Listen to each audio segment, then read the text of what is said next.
जय श्री श्याम दोस्तों आज 17 जुलाई देवशयनी एकादशी मनाई जाएगी। देवशयनी एकादशी, इस दिन भगवान विष्णु की विशेष पूजा अर्चना की जाती है। एकादशी जो कि भगवान विष्णु को समर्पित होती है, विशेष रूप से भगवान श्री हरि विष्णु के लिए मनाई जाती है। देवशयनी एकादशी के दिन अगर हम भगवान विष्णु के साथ साथ माता लक्ष्मी को भी प्रसन्न करना चाहते हैं तो हमें कुछ विशेष उपाय करने होंगे, क्योंकि जहाँ श्री हरि है वहाँ श्री तो होती ही है। अगर हम ये चाहते हैं कि माँ लक्ष्मी हमारा घर धन दौलत, हमारी झोली सुख शांति और समृद्धि से भरे, तो उसके लिए हमें माता लक्ष्मी को भी प्रसन्न करना होगा। आइए जानते हैं कुछ विशेष उपाय जो देवशयनी एकादशी पर हम कर सकते हैं। आषाढ़ शुक्ल पक्ष की जो एकादशी होती है उसे ही हम देवशयनी एकादशी कहते हैं। देवशयनी एकादशी यानी कि हरिशयनी एकादशी भी इसे कहा जाता है। इस एकादशी के दिन मान्यताओं के मुताबिक यह माना जाता है कि भगवान विष्णु जो होते हैं वो योग निद्रा में चले जाते हैं। इस दौरान सृष्टि का जो भी पालन करना होता है, संचालन करना होता है, वह भगवान रुद्र यानी महादेव के हाथों होता है। यानी कि महादेव भगवान शिव इस समय सृष्टि का संचालन कार्य करते हैं। और आप तो जानते ही हैं कि महादेव भोलेनाथ आशुतोष जो कि बहुत अधिक जल्दी प्रसन्न हो जाते हैं। तो इस दौरान हम जो भी पूजा पाठ करते हैं उससे महादेव जल्दी प्रसन्न होते हैं। हमारी पूजा पाठ का फल हमें अति शीघ्र मिलता है।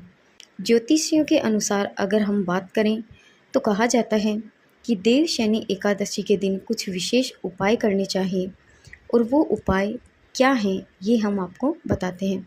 धन का उपाय।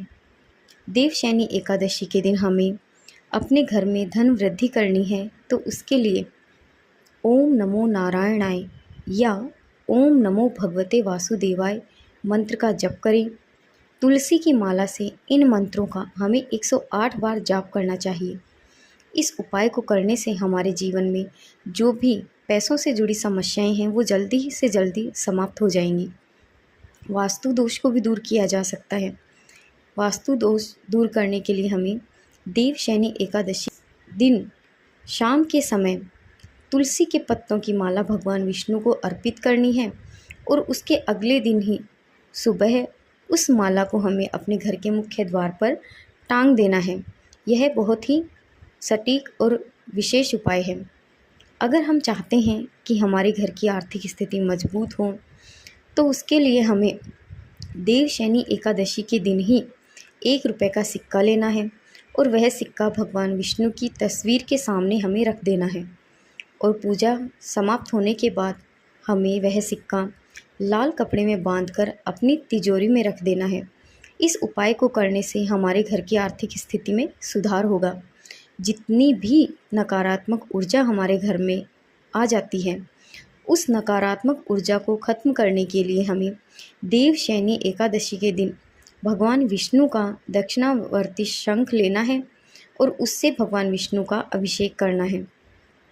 ऐसा जब हम करेंगे तो हमारे जीवन में जितनी भी नकारात्मक ऊर्जा आ गई है, जितनी भी नकारात्मकता हमारे घर के वातावरण में फैली हुई है, वह सब दूर होगी और हमारे घर में खुशियों का संचार होगा। अगर हम देखें तो हमारे घर में अगर हमें सुख शांति और समृद्धि बनाए रखनी है तो देवशयनी एकादशी के दिन ही हमें भगवान विष्णु को खीर का भी भोग लगाना चाहिए। उसमें हमें विशेष रूप से तुलसी डालनी है, क्योंकि तुलसी भगवान विष्णु को अत्यधिक प्रिय है। इस प्रकार हम देखते हैं कि हमें देवशयनी एकादशी के दिन कुछ विशेष उपाय जो हम करते हैं उनसे भगवान विष्णु प्रसन्न होते हैं और हमारे घर की नकारात्मक ऊर्जा दूर करेंगे। इसके साथ साथ आर्थिक स्थिति मजबूत करेंगे और हम पर अपनी विशेष कृपा बनाए रखेंगे। और जहाँ भगवान विष्णु उपस्थित होते हैं वहाँ माता लक्ष्मी तो रहती ही हैं, इसीलिए माता लक्ष्मी भी हम पर प्रसन्न होगी। जय श्री श्याम।